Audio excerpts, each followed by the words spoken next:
A Lógica do Cisne Negro, do autor Nassim Taleb. Capítulo 6. A falácia narrativa. Sobre as causas da minha rejeição a causas. Durante o outono de 2004, participei de uma conferência sobre estética e ciência em Roma. Talvez a melhor locação possível para tal encontro, já que a estética permeia tudo lá, até o comportamento pessoal e o tom de voz das pessoas. Durante o almoço, um professor proeminente de uma universidade no sul da Itália cumprimentou-me com extremo entusiasmo. Eu ouvira, mais cedo, sua apresentação apaixonada. Ele era tão carismático, tão seguro e tão convincente que, apesar de não entender boa parte do que disse, me vi concordando plenamente com tudo que dizia. Eu conseguia entender apenas uma frase ou outra, já que meu conhecimento de italiano funcionava melhor em coquetéis do que em ambientes intelectuais e acadêmicos. Em um ponto durante o discurso, ele ficou vermelho de raiva, convencendo, assim, a mim e a plateia de que estava definitivamente certo. Ele abordou-me durante o almoço para parabenizar-me por demonstrar os efeitos das ligações casuais que são mais prevalentes na mente humana do que na realidade. A conversa ficou tão animada que ficamos parados juntos próximos à mesa do buffet, impedindo que os outros delegados chegassem perto da comida. Ele falava um francês carregado, gesticulando, e eu respondia em um italiano primitivo, gesticulando. E estávamos tão empolgados que os outros convidados temiam interromper uma conversa tão importante e animada. Ele identificava-se com meu livro anterior sobre aleatoriedade, uma espécie de reação de um operador raivoso contra a cegueira à sorte na vida e nos mercados, que fora publicado na Itália com o título musical Giocati dal caso. Tive a sorte de contar com um tradutor que sabia quase mais do que eu sobre o assunto, e o livro encontrou um pequeno grupo de seguidores entre os intelectuais italianos. Sou um grande fã de suas ideias, mas sinto-me diminuído. Elas também são verdadeiramente minhas, e você escreveu o livro que eu quase planejava escrever, disse. Você é um homem de sorte. Apresentou de forma tão completa o efeito do acaso na sociedade e a superestimação do princípio de causa e efeito. Você mostra o quanto somos burros de tentar sistematicamente explicar habilidades. Ele parou e então completou, em um tom mais calmo. Mas, mon cher ami, deixe-me dizer quelque chose a você. Dito muito lentamente, com o polegar batendo nos dedos médio e indicador. Se você tivesse crescido em uma sociedade protestante, onde é dito que esforços são ligados à recompensa, e onde a responsabilidade individual é enfatizada, nunca teria visto o mundo de tal maneira. Você foi capaz de ver a sorte e separar causa e efeito por causa de sua origem mediterrânea oriental ortodoxa. Ele estava usando o francês a cause. E foi tão convincente que por um minuto concordei com sua interpretação. Nós gostamos de histórias, gostamos de resumir e gostamos de simplificar, ou seja, de reduzir a dimensão das questões. O primeiro dos problemas da natureza humana que examinamos nesta sessão, o que acabamos de ilustrar anteriormente, é o que chamo de falácia narrativa. Na verdade, é uma fraude, mas para ser mais educado, irei chamá-la de falácia. A falácia está associada à nossa vulnerabilidade em relação à interpretação excessiva e à nossa predileção por histórias compactas sobre verdades cruas. Ela distorce gravemente nossa representação mental do mundo e é particularmente aguda quando se trata de um evento raro. Perceba como meu atento colega viajante italiano compartilhava de minha militância contra a interpretação excessiva e contra a superestimação da causa, mas foi incapaz de ver a mim e a meu trabalho sem uma razão, uma causa, afixada a ambos, como qualquer coisa que não parte de uma história. Ele precisou inventar uma causa. Além do mais, não estava consciente de ter caído na armadilha da causação, e eu próprio também não estava imediatamente consciente disso.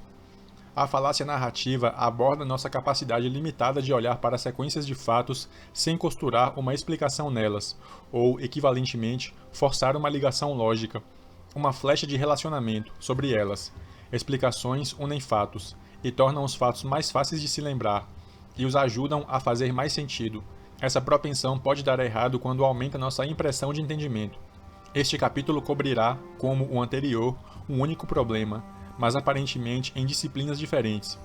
O problema da narratividade, apesar de extensamente estudado em uma de suas versões pelos psicólogos, não é tão psicológico. Alguma coisa na maneira pela qual disciplinas são designadas mascara o fato de que é, de maneira mais geral, um problema de informação. Apesar de a narratividade vir de uma necessidade biológica arraigada de se reduzir à dimensionalidade, os robôs também estariam inclinados a recorrer ao mesmo processo de redução. A informação deseja ser reduzida. Para ajudar o leitor a localizar-se, ao estudar o problema da indução no capítulo anterior, examinamos o que poderia ser deduzido sobre o não visto, o que reside fora do nosso conjunto de informações. Aqui, olhamos para o visto, o que jaz dentro do conjunto de informações, e examinamos as distorções no ato de processá-lo. Há muito a se dizer sobre o tópico, mas meu ângulo de abordagem diz respeito à simplificação da narrativa do mundo ao nosso redor e a seus efeitos em nossa percepção do cisne negro e da incerteza incontrolável. Dividindo cérebros ao meio. Caçar antilógicas é uma atividade prazerosa. Durante alguns meses, experimenta-se a sensação titilante de que se acaba de entrar em um mundo novo. Depois disso, a novidade esmaece e os pensamentos retornam aos assuntos de sempre. O mundo é novamente sem graça, até que se encontre outro tema que seja excitante, ou consiga colocar outro figurão em um estado de ira total. Para mim, uma dessas antilógicas veio com a descoberta, graças à literatura sobre cognição, de que, ao contrário do que todos acreditam, não teorizar é um ato, que teorizar corresponde à ausência de atividade voluntária, à opção padrão.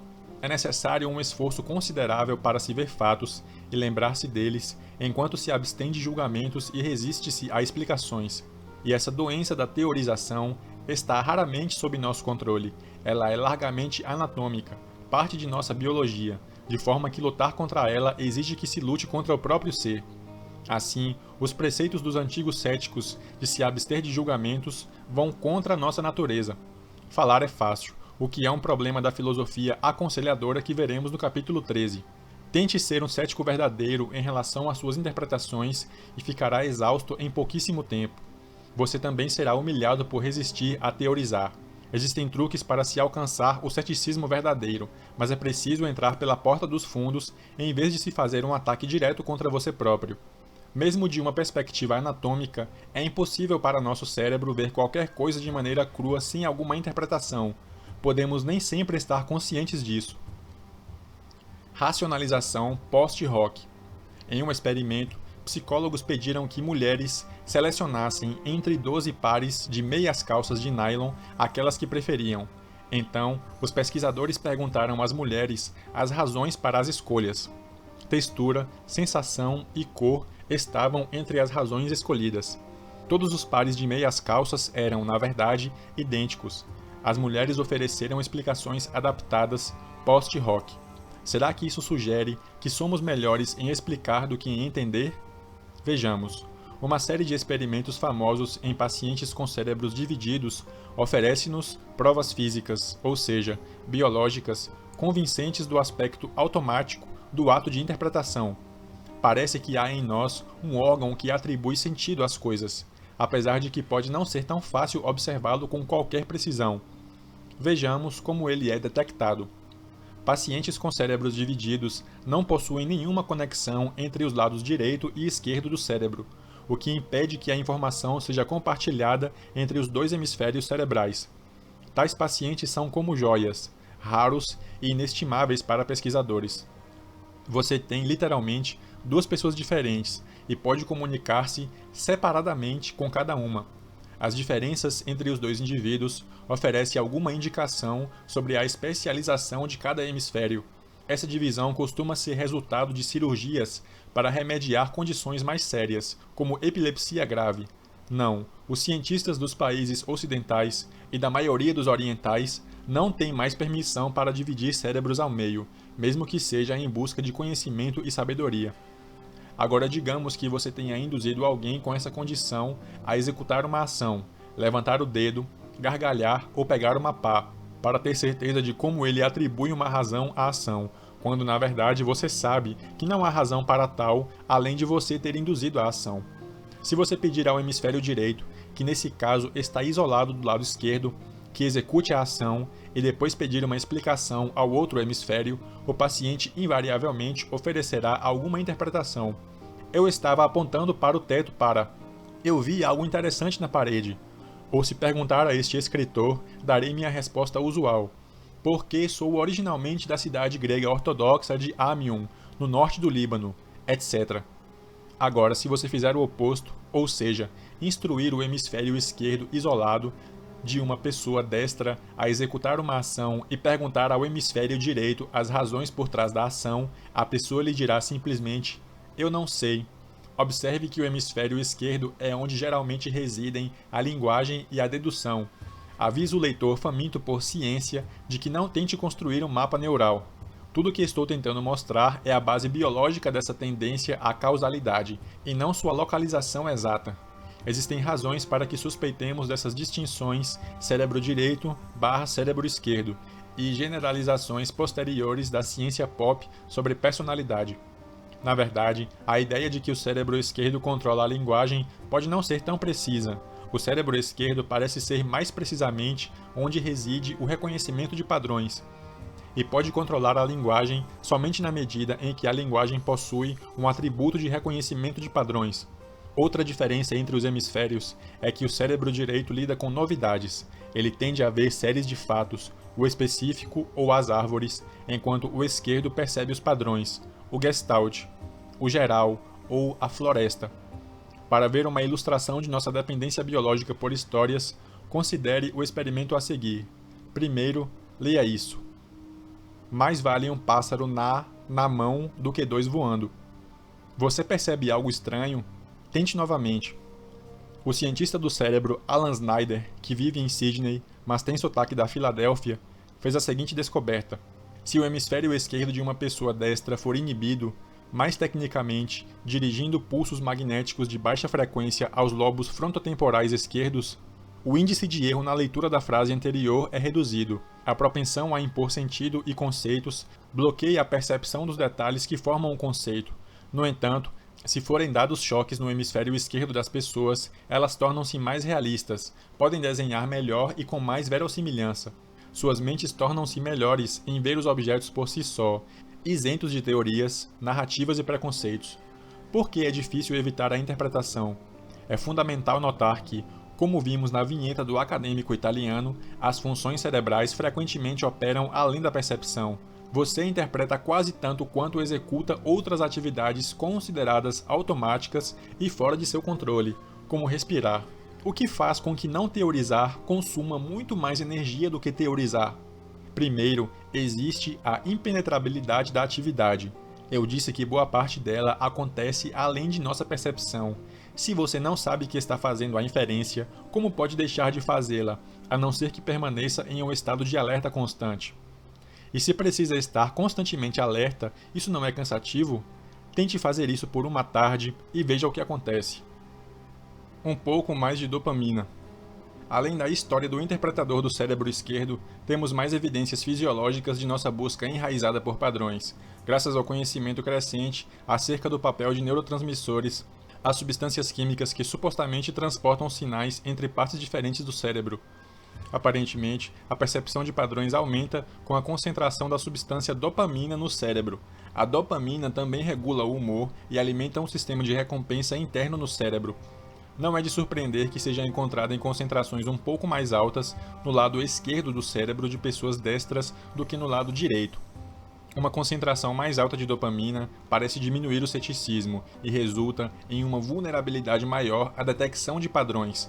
Uma injeção de levodopa, substância usada para tratar pacientes com mal de Parkinson, parece aumentar esse tipo de atividade e diminuir a suspensão de crença do indivíduo, que se torna vulnerável a toda sorte de modismos, como astrologia, superstições, economia e leitura de cartas de tarô. Na verdade, enquanto escrevo estas palavras, há a notícia de um processo legal movido por um paciente contra o seu médico, visando uma indenização de mais de $200 mil, quantia que o paciente supostamente perdeu no jogo. O paciente alega que o tratamento para mal de Parkinson a que foi submetido fez com que tivesse surtos de apostas descontroladas em cassinos. Descobriu-se que um dos efeitos colaterais da levodopa é que uma pequena, mas significativa minoria de pacientes transforma-se em jogadores compulsivos. Como tal jogatina é associada ao fato de os pacientes verem o que acreditam que sejam padrões claros em números aleatórios, isso ilustra a relação entre conhecimento e aleatoriedade. O caso também mostra que alguns aspectos do que chamamos de conhecimento, e do que chamo de narrativa são um mal. Novamente, aviso o leitor de que não estou me concentrando na dopamina como a razão para a nossa interpretação excessiva. Em vez disso, meu ponto é que há um correlato físico e mental para tal operação e que nossas mentes são, em grande parte, vítimas de nossa corporificação física. Nossas mentes são como prisioneiras, cativas da biologia, a não ser que consigamos realizar uma fuga inteligente. O que estou enfatizando é a ausência de controle sobre tais inferências. Amanhã, alguém pode descobrir outra substância química ou base orgânica para a percepção de padrões, ou rebater o que disse sobre o interpretador do cérebro esquerdo, demonstrando o papel de uma estrutura mais complexa. Mas isso não negaria a ideia de que a percepção de causação possui uma fundação biológica. A regra de Andrei Nikolaevich. Existe outra razão ainda mais profunda para nossa inclinação a narrar, e ela não é psicológica. Tem a ver com o efeito da ordem no armazenamento e no acesso à informação em qualquer sistema, e merece ser explicada aqui por causa do que considero os problemas centrais da probabilidade e da teoria da informação. O primeiro problema é que a informação custa caro para ser obtida. O segundo problema é que a informação também é cara de ser armazenada, como imóveis em Nova York. Quanto mais ordenada, menos aleatória, mais padronizada e narratizada for uma série de palavras ou símbolos, mais fácil será armazenar essa série na mente de alguém ou escrevê-la em um livro para que os netos possam lê-la algum dia. Finalmente, custa caro manipular e recuperar informação. Com tantos neurônios, 100 bilhões e ainda contando, o sótão é bem grande, de forma que as dificuldades, provavelmente, não vêm de limitações na capacidade de armazenamento, podendo ser apenas problemas de indexação. A memória consciente ou funcional, aquela que você está usando para ler estas linhas e compreender seu significado, é bem menor que o sótão. Considere que a memória funcional enfrente dificuldades para guardar um simples número de telefone com mais de 7 dígitos. Mude um pouco as metáforas e imagine que sua consciência é uma mesa na biblioteca do Congresso. Não importa quantos livros a biblioteca contenha e mantenha disponíveis para consulta, o tamanho de sua mesa estabelece algumas limitações de processamento. Compressão é vital para o desempenho de trabalho consciente. Imagine uma coleção de palavras coladas umas nas outras para constituir um livro de 500 páginas. Se as palavras fossem puramente aleatórias, retiradas do dicionário de forma totalmente imprevisível, você não será capaz de resumir, transferir ou reduzir as dimensões do livro sem perder algo importante dele. Você precisa de 100.000 palavras para carregar a mensagem de 100.000 palavras aleatórias com você em sua próxima viagem à Sibéria.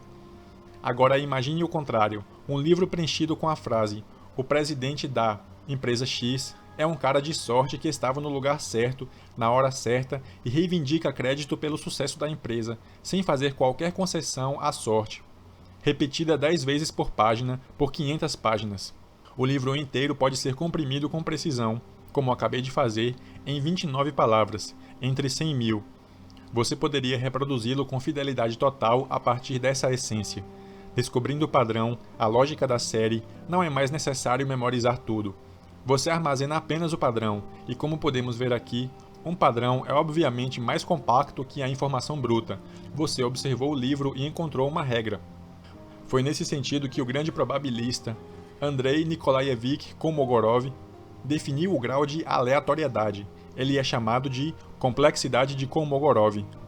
Nós, membros da variedade humana dos primatas, temos uma fome por regras porque precisamos reduzir a dimensão das questões para que possam entrar em nossas cabeças, ou melhor, infelizmente, para que possamos espremê-las em nossas mentes. Quanto mais aleatória a informação, maior é a dimensionalidade e, portanto, é mais difícil resumi-la. Quanto mais você resumir, mais ordem é atribuída e menor será a aleatoriedade. Portanto, a mesma condição que nos faz simplificar nos força a pensar que o mundo é menos aleatório do que realmente é. E o cisne negro é o que deixamos de fora na simplificação. Tanto os empreendimentos artísticos quanto os científicos são produtos da necessidade de se reduzir dimensões e de se infligir alguma ordem nas coisas. Pense no mundo ao seu redor, carregado de trilhões de detalhes. Tente descrevê-lo e será tentado a tecer um fio condutor no que está dizendo. Uma novela, uma história, um mito ou um conto, todos possuem a mesma função. Poupam-nos da complexidade do mundo e protegem-nos de sua aleatoriedade. Mitos atribuem ordem à desordem da percepção humana e ao caos da experiência humana que é percebido.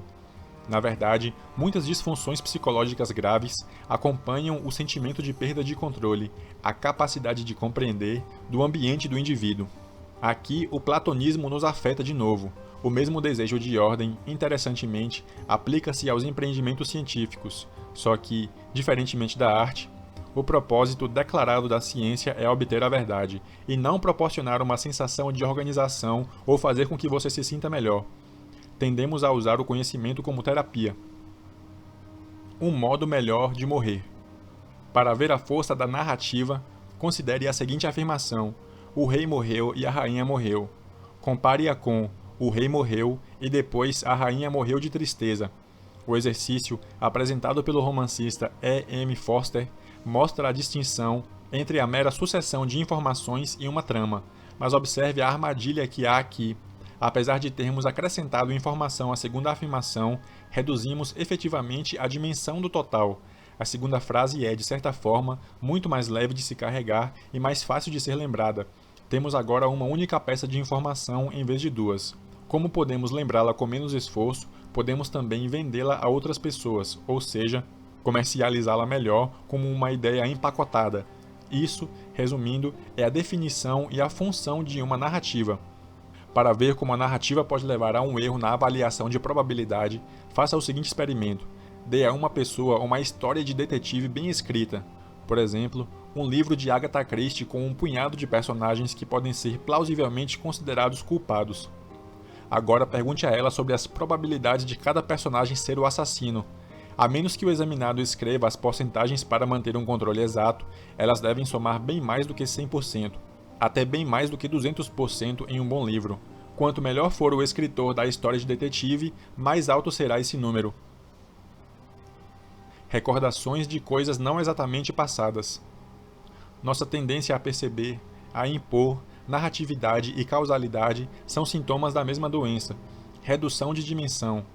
Além do mais, como a causalidade, a narratividade possui uma dimensão cronológica e conduz à percepção do fluxo temporal. A causalidade faz com que o tempo flua em uma única direção, e a narrativa faz o mesmo. Mas a memória e a direção do tempo podem se confundir. A narratividade pode afetar perversamente a recordação de eventos passados da seguinte maneira: tendemos a lembrar mais facilmente os fatos de nosso passado que se encaixam em uma narrativa, enquanto tendemos a negligenciar outros que não aparentam desempenhar um papel causal nessa narrativa. Considere que nos lembramos de eventos em nossa memória, sabendo o tempo todo a resposta do que aconteceu depois. É literalmente impossível ignorar informações posteriores ao resolver um problema. Essa incapacidade simples de recordar não a sequência real dos eventos, e sim uma reconstrução dela, fará com que, em retrospecto, a história aparente ser muito mais explicável do que realmente foi, ou é. A sabedoria convencional defende que a memória é como um dispositivo de gravação sequencial, como um disquete de computador. Na realidade, a memória é dinâmica, não estática, como um papel no qual novos textos ou novas versões do mesmo texto serão gravados continuamente, graças ao poder da informação posterior. Em um insight notável, o poeta parisiense do século XIX, Charles Baudelaire, comparou a memória a um palimpsesto, uma espécie de pergaminho no qual textos antigos podem ser apagados e textos novos podem ser escritos sobre eles. A memória é mais como uma máquina de revisão dinâmica que serve a si própria. Você lembra da última vez que recordou o evento, e sem perceber, muda a história a cada recordação posterior. Assim, usamos memórias ao longo de linhas causais, revisando-as involuntariamente e inconscientemente. Renarramos continuamente eventos passados sob a luz do que nos parece fazer sentido lógico, depois que tais eventos ocorrem. Através de um processo chamado reverberação, uma memória corresponde ao fortalecimento de conexões a partir de um aumento da atividade cerebral em um setor específico do cérebro. Quanto maior a atividade, mais intensa a memória. Apesar de acreditarmos que a memória seja fixa, constante e conectada, tudo isso está muito distante da verdade. O que faz sentido segundo informações obtidas posteriormente será lembrado com mais nitidez. Nós inventamos algumas de nossas memórias, um ponto sensível nos tribunais, já que foi provado que muitas pessoas inventaram histórias de abuso infantil por terem ouvido teorias sobre o assunto. A narrativa do louco. Nós temos um excesso prejudicial de formas possíveis de interpretar eventos passados. Tive o privilégio de trabalhar com colegas que sofrem de distúrbios paranoides latentes que vêm à tona ocasionalmente. Quando a pessoa é muito inteligente, ela pode impressionar com as interpretações mais improváveis, mas completamente plausíveis, de uma observação completamente inócua. Se digo, temo que, em referência a um estado indesejável do mundo, eles podem interpretar a afirmação literalmente, que estou de fato sentindo medo, disparando um episódio de medo por parte do paranoico. Uma pessoa atingida por tal distúrbio pode reunir os detalhes mais insignificantes e construir uma teoria elaborada e coerente que explique por que há uma conspiração contra ela. E se você reunir, digamos, 10 pessoas paranoicas, todas no mesmo estado delusório episódico, elas apresentarão 10 interpretações distintas, mas coerentes, dos eventos. Quando eu tinha cerca de 7 anos, minha professora mostrou aos alunos uma pintura de um grupo de franceses pobres da Idade Média em um banquete oferecido por um de seus benfeitores, que pelo que lembro era algum rei benevolente. Eles levantaram os pratos de sopa à boca. A professora perguntou-me por que estavam com os narizes nos pratos e respondi, porque não ensinaram bons modos a eles. Errado, respondeu. O motivo é porque estão famintos. Senti-me burro por não ter pensado nisso, mas não conseguia entender o que tornava uma explicação mais provável do que a outra, ou porque não estávamos os dois errados. Não havia utensílios de prata na época, ou muito pouca, o que parece ser a explicação mais provável. Além de nossas distinções perceptivas, existe algum problema na própria lógica. Como é possível que alguém não tenha pista alguma e ainda assim consiga defender um conjunto de pontos de vista perfeitamente plausíveis e coerentes, que estão de acordo com as observações e respeitam todas as regras possíveis da lógica? Considere que duas pessoas possam ter crenças incompatíveis baseadas nos mesmos dados. Será que isso significa que existam famílias possíveis de explicações e que cada uma delas possa ser igualmente perfeita e coerente? Certamente não. Pode-se ter 1 milhão de maneiras de se explicar as coisas, mas a explicação verdadeira é única, estando ou não ao nosso alcance. Em um argumento famoso, o lógico W. V. Quine mostrou que existem famílias de interpretações logicamente consistentes e teorias que podem se encaixar em uma série específica de fatos. Esse insight deveria avisar-nos de que a simples ausência de disparate pode não ser suficiente para fazer com que algo seja verdadeiro. O problema de Quine está relacionado à dificuldade enfrentada por ele ao traduzir afirmações entre línguas diferentes, simplesmente porque é possível interpretar qualquer sentença em uma infinidade de maneiras.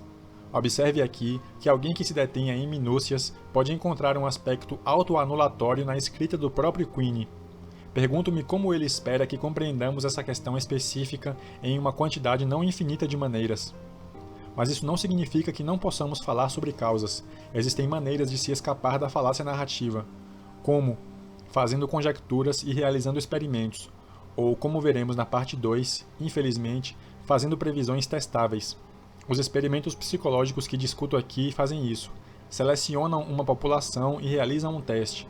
Os resultados deveriam permanecer iguais no Tennessee, na China e até na França. Narrativa e terapia.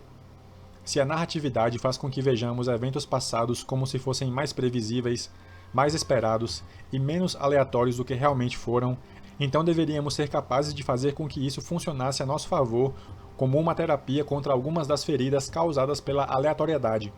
Digamos que um evento desagradável, como um acidente automobilístico pelo qual você se sinta indiretamente responsável, deixe-o com uma sensação desagradável que não vai embora.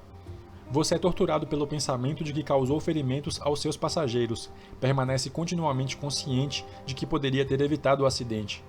Sua mente fica criando situações alternativas que se ramificam de uma árvore principal. Se não tivesse acordado 3 minutos mais tarde que o de costume, teria evitado o acidente. Não foi sua intenção ferir os passageiros, mas ainda assim, sua mente é infestada por remorso e culpa. Pessoas em profissões com alta aleatoriedade, como no mercado financeiro, podem sofrer mais do que o necessário com o efeito tóxico dessas feridas retrospectivas. Eu deveria ter vendido minha carteira de ações quando eu estava no valor mais alto. Eu deveria ter comprado aquela ação anos atrás por centavos e agora estaria dirigindo um conversível cor-de-rosa, etc. Se você é um profissional, pode sentir que cometeu um erro, ou pior ainda, que erros foram cometidos, quando deixou de fazer o equivalente a comprar o bilhete de loteria premiado para seus investidores, e sentir a necessidade de desculpar-se por sua estratégia de investimento imprudente, ou seja, que parece imprudente em retrospecto. Como é possível livrar-se desse latejar constante? Não tente evitar voluntariamente pensar a respeito do evento. Isso quase certamente piorará a situação. Uma solução mais apropriada é fazer com que o evento pareça mais inevitável. Ei, ele estava destinado a acontecer e parece fútil agonizar sobre isso. Como é possível fazer isso? Bem, com uma narrativa. Pacientes que passam 15 minutos por dia escrevendo um relato dos problemas diários realmente se sentem bem a respeito do que os afligiu.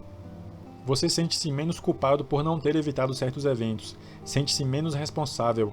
As coisas parecem ter sido predestinadas. Se você trabalha em uma profissão carregada de aleatoriedade, como veremos, é possível que sofra os efeitos desgastantes dessa constante reavaliação das ações passadas em termos do que ocorreu posteriormente. Manter um diário é o mínimo que se pode fazer nessas circunstâncias. Estar errado com precisão infinita. Cultivamos um desdém incapacitante pelo abstrato. Certo dia, em dezembro de 2003, quando Saddam Hussein foi capturado, a Bloomberg News exibiu a seguinte manchete, às 13 horas e 1 minuto. Títulos do Tesouro dos Estados Unidos sobem. Captura de Hussein pode não conter terrorismo. Sempre que ocorre uma movimentação no mercado, a mídia sente-se obrigada a oferecer uma razão. Meia hora depois, tiveram que editar outra manchete. À medida que os valores dos títulos do Tesouro dos Estados Unidos caíram, eles flutuam o dia todo, portanto não havia nada de especial nisso. A Bloomberg News tinha uma nova razão para a queda. A captura de Saddam, o mesmo Saddam. Às 13 horas e 31 minutos, publicaram um novo boletim. Títulos do Tesouro dos Estados Unidos caem. Captura de Hussein aumenta a atração de recursos de risco. Portanto, era a mesma captura, a causa, explicando um evento e seu oposto exato. Claramente não pode ser isso. Os dois fatos não podem estar relacionados. Será que os jornalistas vão toda manhã à enfermaria para receber uma dose diária de dopamina para que possam narrar melhor? Repare que a palavra doping, usada para designar as drogas ilegais tomadas por atletas para melhorar o desempenho, tem a mesma raiz que dopamina. Isso acontece o tempo todo. Uma causa é proposta para que você engula a notícia e para tornar as coisas mais concretas. Depois da derrota de um candidato em uma eleição, oferecerão a causa do descontentamento dos eleitores. Qualquer causa concebível é aceitável. A mídia, no entanto, faz grandes esforços para que o processo seja completo, com seus exércitos de confirmadores de fatos. É como se desejassem estar errados com precisão infinita, em vez de aceitarem estar aproximadamente corretos, como um escritor de fábulas. Repare que na ausência de outras informações sobre alguém que venha a encontrar, você tende a recorrer à nacionalidade e ao passado da pessoa como atributos salientes, como o acadêmico italiano fez comigo. Como sei que essa atribuição ao passado é fajuta? Fiz meu próprio teste empírico checando quantos operadores com um histórico igual ao meu que experimentaram a mesma guerra se tornaram empiristas céticos, e não encontrei nenhum em meio a 26 pessoas. A questão da nacionalidade ajuda você a criar uma ótima história e satisfaz sua fome pela atribuição de causas. Ela parece ser o depósito de lixo para onde todas as explicações vão até que alguém desencave outra mais óbvia, como, por exemplo, algum argumento evolucionário que faça sentido. Na verdade, as pessoas tendem a enganar a si próprias, com suas autonarrativas de identidade nacional, o que foi provado como sendo uma obra de ficção em um artigo revelador escrito por 65 autores e publicado na revista Science. Traços nacionais podem ser ótimos para filmes e podem ajudar muito nas guerras, mas são noções platônicas que não possuem qualquer validade empírica. Mas ainda assim, por exemplo, tanto os ingleses quanto os não ingleses acreditam em um temperamento nacional inglês. Empiricamente, sexo, classe social e profissão parecem ser melhores previsores do comportamento de alguém do que a nacionalidade.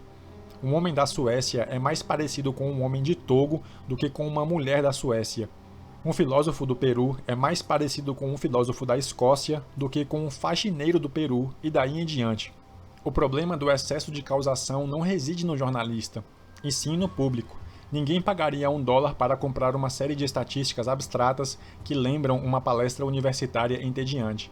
Queremos ouvir histórias, e não há nada de errado nisso, exceto que deveríamos conferir com mais atenção se a história oferece distorções consequenciais da realidade. Será possível que fábulas e histórias estejam mais próximas da realidade do que a ABC News e suas notícias conferidas com todo o cuidado? Apenas considere que os jornais tentam obter fatos impecáveis, mas tecem-nos em uma narrativa de tal forma que transmitam a impressão de causalidade e de conhecimento. Existem conferidores de fatos, mas não de intelectos, infelizmente. Mas não há razão para isolar os jornalistas. Acadêmicos em disciplinas narrativas fazem o mesmo, mas adornam o processo com uma linguagem muito mais formal. Iremos alcançá-los no capítulo 10, sobre predição. Além da narrativa e da causalidade, jornalistas intelectuais públicos, do tipo que lida com pequenos pedaços de informação, não tornam o mundo mais simples. Em vez disso, quase que invariavelmente fazem com que o mundo pareça mais complicado do que é. Na próxima vez que pedirem a você que discuta acontecimentos mundiais, alegue ignorância e use os argumentos que ofereci neste capítulo, levantando dúvidas em relação à visibilidade da causa real. Dirão que você analisa demais, ou que é complicado demais. Tudo o que você estará dizendo é que não sabe. Ciência imparcial. Agora, se você pensa que a ciência é um tema abstrato, livre de sensacionalismo e distorções, trago notícias sérias. Pesquisadores empíricos encontraram evidências de que cientistas também são vulneráveis a narrativas, enfatizando títulos e conclusões sensuais e chamativas em vez de questões mais substanciais. Eles também são humanos e conquistam a atenção por meio de assuntos sensacionais. A maneira de se remediar isso é por intermediário da meta-análise de estudos científicos, na qual um superpesquisador perscruta toda a literatura, que inclui os artigos menos divulgados e produz uma síntese. O sensacional e o cisne negro. Vejamos como a narratividade afeta nossa compreensão do cisne negro. A narrativa, assim como um mecanismo associado de saliência do fato sensacional, pode atrapalhar nossa projeção das probabilidades. Observe o seguinte experimento conduzido por Kahneman e Tversky, a dupla apresentada no capítulo anterior. Os examinados eram profissionais de meteorologia, a quem pediram que imaginassem os seguintes cenários e estimassem suas probabilidades. A. Uma enchente gigantesca em algum lugar nos Estados Unidos, na qual mais de 1000 pessoas são mortas. B. Um terremoto na Califórnia, causando uma enchente gigantesca, na qual mais de 1000 pessoas são mortas. Os respondentes estimaram que o primeiro evento seria menos provável que o segundo. Um terremoto na Califórnia, no entanto, é uma causa prontamente imaginável, o que aumenta muito a disponibilidade mental e, consequentemente, a probabilidade estimada do cenário da enchente. Da mesma forma, se eu perguntasse a você quantos casos de câncer de pulmão devem ocorrer no país, você forneceria um número, digamos 500 mil. Agora, se em vez disso eu perguntasse quantos casos de câncer devem ocorrer por causa do fumo, é provável que você me desse um número muito maior. Eu diria que esse número seria mais do que o dobro do primeiro. Acrescentar o por causa torna essas questões muito mais plausíveis e muito mais prováveis. Câncer decorrente do tabagismo parece mais provável do que câncer sem uma causa ligada a ele. Uma causa não especificada significa que não há causa. Retorno ao exemplo da trama de E. M. Forster no começo do capítulo, mas do ponto de vista da probabilidade. Qual dessas duas afirmações parece mais provável? Joey parecia ter um casamento feliz. Ele matou a esposa. Joey parecia ter um casamento feliz. Ele matou a esposa para ficar com sua herança.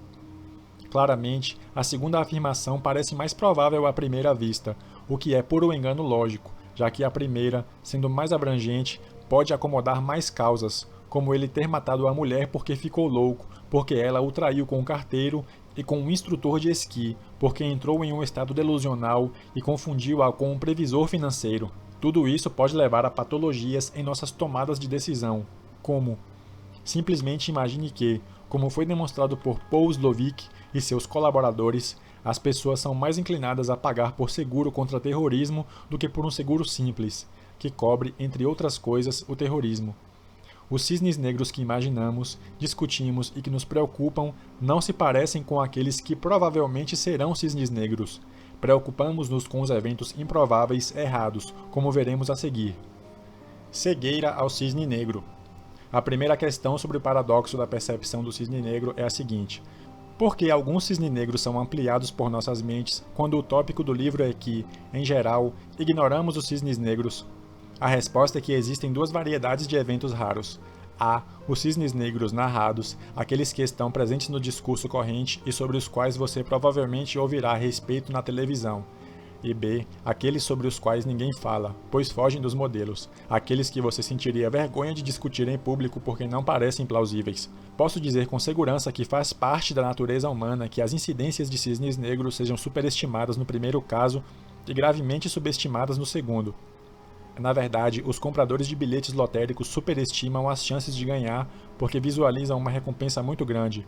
Na verdade, são tão cegos às probabilidades que tratam probabilidades de 1 em 1.000 e de 1 em 1.000.000 quase da mesma forma. Boa parte da pesquisa empírica concorda com o padrão de superestimação e subestimação de cisnes negros. Kahneman e Tversky demonstraram inicialmente que as pessoas reagem exageradamente a resultados de baixa probabilidade quando se discute o evento com elas, quando se faz com que adquiram consciência desses resultados. Se perguntar a alguém, por exemplo, qual a probabilidade de se morrer em um acidente aéreo, eles irão aumentá-la. No entanto, Slovitch e seus colegas descobriram em padrões de seguros negligência aos eventos altamente improváveis nas compras de seguros. Eles chamam isso de preferência por seguro contra pequenas perdas prováveis, à custa das menos prováveis, mas de impacto maior.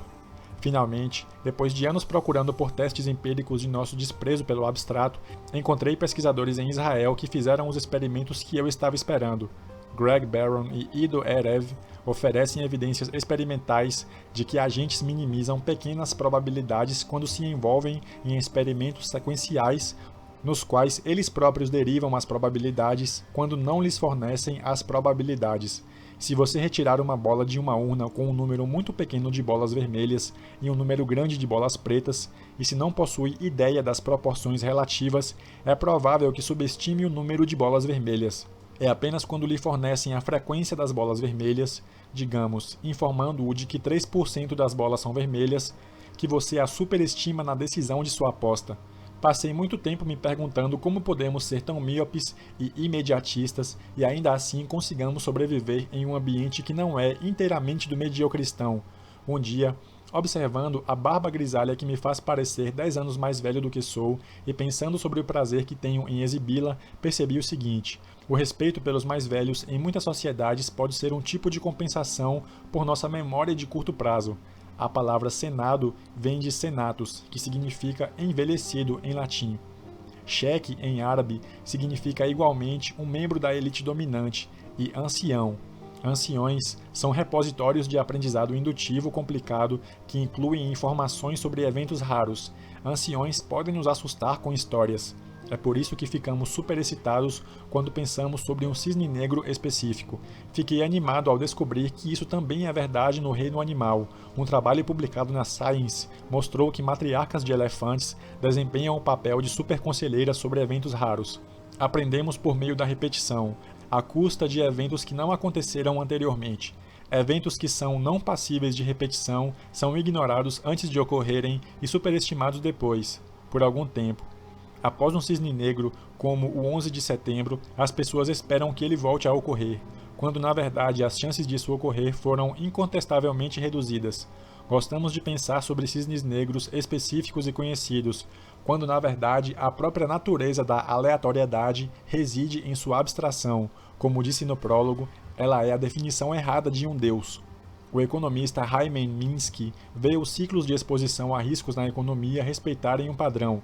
Estabilidade e ausência de crises encorajam a exposição a riscos, complacência e consciência reduzida da possibilidade de problemas. Então há uma crise, que deixa as pessoas em estado de choque e temerosas de investir em seus recursos.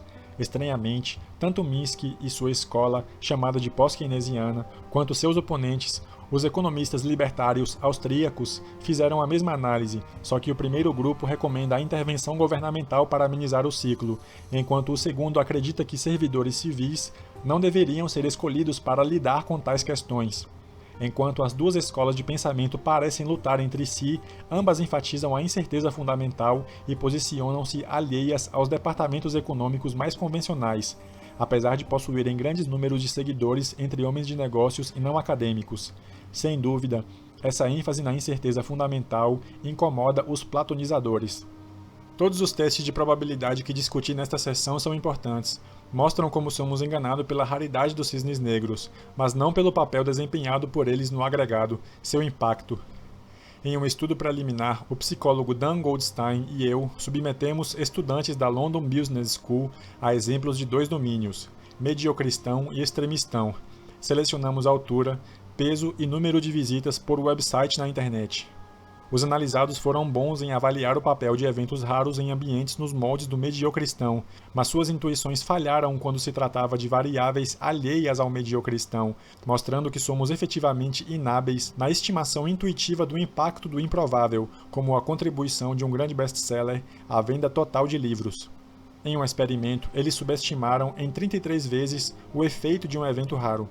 A seguir, veremos como somos afetados por essa ausência de compreensão. A atração do sensacional.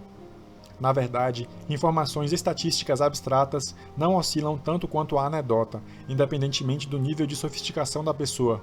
Darei alguns exemplos. O bebê italiano.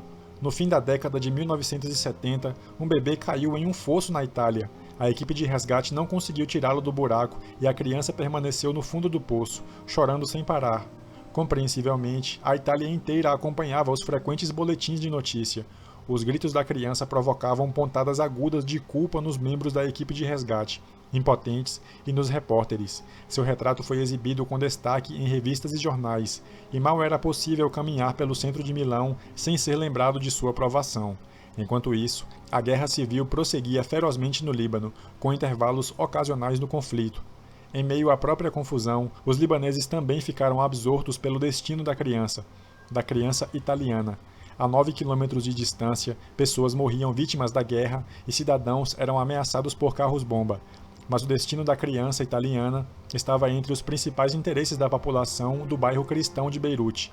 Veja como aquela pobre coisinha é fofa, falavam para mim, e a cidade inteira demonstrou alívio com o resgate final. Como Stalin, que tinha algum conhecimento sobre o negócio da mortalidade, supostamente disse: uma morte é uma tragédia. 1 milhão é estatística. Estatísticas permanecem silenciosas dentro de nós. O terrorismo mata, mas o maior assassino continua sendo o clima, responsável por cerca de 13 milhões de mortes ao ano. Contudo, o terrorismo gera indignação, o que faz com que superestimemos a probabilidade de um ataque terrorista em potencial, e reajamos com mais violência quando um ataque ocorre. Sentimos a ferida dos danos causados pelo homem mais do que a dos danos causados pela natureza. Central Park. Você está em um avião a caminho de um longo fim de semana etílico na cidade de Nova York, sentado ao lado de um vendedor de seguros que, sendo um vendedor, não consegue parar de falar. Para ele, não falar é a atividade que requer mais esforço. Ele diz a você que o primo, com quem celebrará o feriado, trabalhou em um escritório de advocacia com alguém que tem um cunhado cujo patrão tem um irmão gêmeo que foi assaltado e assassinado no Central Park. É verdade. O Central Park na gloriosa cidade de Nova York. Isso foi em 1989, se ele não está enganado. Estamos em 2007. A pobre vítima tinha apenas 38 anos, era casado e tinha 3 filhos, dos quais um nascera com um problema e precisava de tratamento especial no centro médico de Cornell. 3 crianças, das quais uma precisava de tratamento especial, perderam o pai por causa de uma visita tola ao Central Park. Bem, é provável que você evite o Central Park durante sua estada. Você sabe que pode obter as estatísticas da criminalidade na web ou de qualquer brochura, em vez da informação anedótica de um vendedor com incontinência verbal. Durante algum tempo, o nome Central Park evocará a imagem daquele pobre homem, que não merecia tal destino, deitado na grama poluída. Será preciso muita informação estatística para anular sua hesitação. Conduzir motocicletas. Da mesma forma, a morte de um parente em um acidente de moto tem mais chances de influenciar sua atitude em relação a motocicletas do que volumes de análises estatísticas. Você pode, sem esforço algum, ver na web as estatísticas de acidentes, mas elas não vêm à mente com muita facilidade. Repare que eu dirijo minha Vespa vermelha pela cidade, já que ninguém em meu ambiente próximo sofreu um acidente recentemente. Apesar de eu ter consciência desse problema lógico, sou incapaz de tomar uma atitude. mas não discordo daqueles que recomendam o uso de uma narrativa para manter a atenção. Na verdade, a consciência pode estar ligada à capacidade de elaborar algum tipo de história sobre nós mesmos, só que acontece que a narrativa pode ser letal quando é usada nos lugares errados. Os atalhos. A seguir, irei além da narrativa para discutir os atributos mais gerais do pensamento e do raciocínio por trás de nossa superficialidade incapacitante. Esses defeitos no processo de raciocínio foram catalogados e investigados por uma poderosa tradição de pesquisa representada por uma escola chamada de Sociedade de Julgamento e de Tomada de Decisões, a única sociedade acadêmica e profissional de que sou membro, e com orgulho. Seus encontros são os únicos em que não sofro de tensão nos ombros nem de acessos de raiva. Ela é associada à escola de pesquisas iniciada por Daniel Kahneman, Amos Tversky e seus amigos, como Robin Davis e Paul Slovic. A sociedade é composta principalmente por psicólogos empíricos e cientistas cognitivos, cuja metodologia se limita estritamente a executar experimentos muito precisos e controlados, tal como a física, em humanos e a fazer catálogos de como as pessoas reagem com um mínimo de teorizações. Eles buscam regularidades. Observe que psicólogos empíricos usam a curva na forma de sino para medir erros nos métodos de testagem, mas como veremos mais tecnicamente no capítulo 15, essa é uma das raras aplicações adequadas da curva na forma de sino na ciência social, graças à natureza dos experimentos. Já vimos esses tipos de experimentos neste capítulo, com a enchente na Califórnia e com a identificação da parcialidade confirmatória no capítulo 5. Os pesquisadores mapearam nossas atividades, grosso modo, em um modo duplo de pensamento, que separam como Sistema 1 e Sistema 2, ou o experiencial e o cogitativo. A distinção é objetiva. Sistema 1, o experiencial, não requer esforço e é automático, rápido, opaco, não sabemos o que estamos utilizando, processado paralelamente e está sujeito a erros. É o que chamamos de intuição, o que executa os atos rápidos de proeza que se tornaram populares sob o nome de Blink, piscar de olhos, inspirado no título do best-seller de Malcolm Gladwell. O Sistema 1 é altamente emocional, precisamente por ser rápido, produz atalhos, chamados de heurística, que nos permitem funcionar com rapidez e eficiência. Dan Goldstein chama a heurística de rápida e frugal. Outros preferem chamá-la de veloz e suja. Agora, os atalhos são certamente virtuosos, já que são rápidos, mas às vezes podem nos conduzir a erros graves. Essa ideia central gerou uma escola de pesquisa chamada de abordagem da heurística e dos vieses. A heurística corresponde ao estudo dos atalhos e os vieses correspondem aos erros. Sistema 2, o cogitativo, é o que chamamos normalmente de pensamento. Ele é o que você usa em uma sala de aula, pois exige esforço, até para os franceses, e raciocínio, e é lento, lógico, sequencial, progressivo e autoconsciente. Pode-se seguir os passos do próprio raciocínio. Comete menos erros que o sistema experiencial e, como se sabe como se derivou o resultado, é possível refazer os passos e corrigi-los de maneira adaptativa. A maior parte de nossos erros de raciocínio acontece quando usamos o sistema 1, mas na verdade achamos que estamos usando o sistema 2. Como? Já que reagimos sem pensamento nem introspecção, a propriedade principal do sistema 1 é a falta de consciência de estarmos utilizando-o.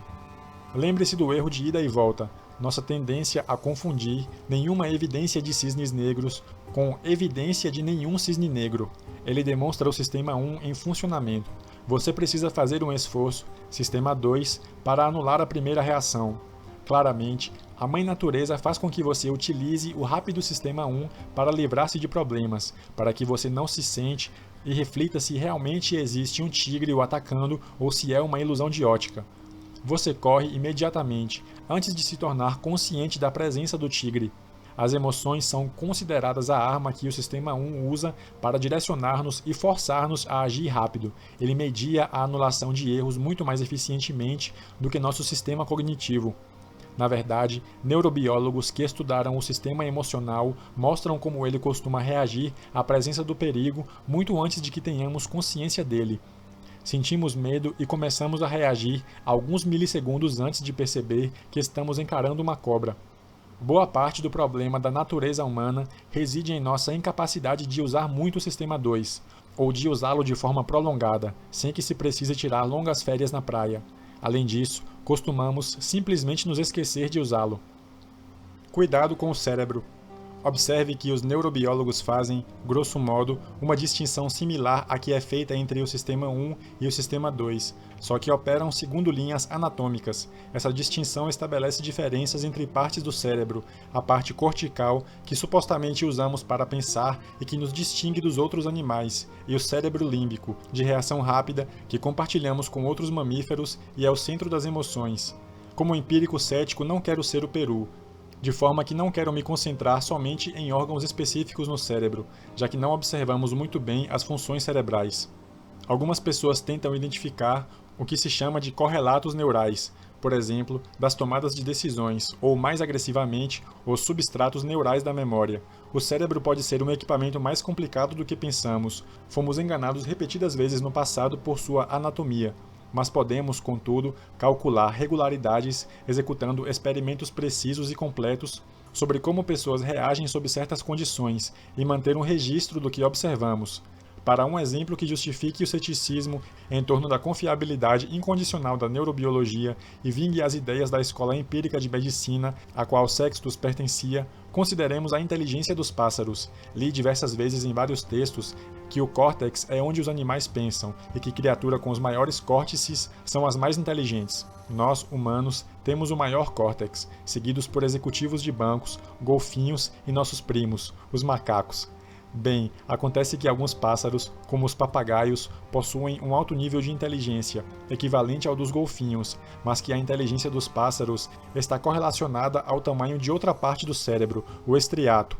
Portanto, a neurobiologia, com seu atributo de ciência pura, pode às vezes, mas nem sempre, enganá-lo com uma afirmação redutiva, platonizada. Fico impressionado que os empíricos, céticos quanto a ligações entre anatomia e função, tiveram tal insight. Não é de se surpreender que sua escola tenha desempenhado um papel muito pequeno na história intelectual.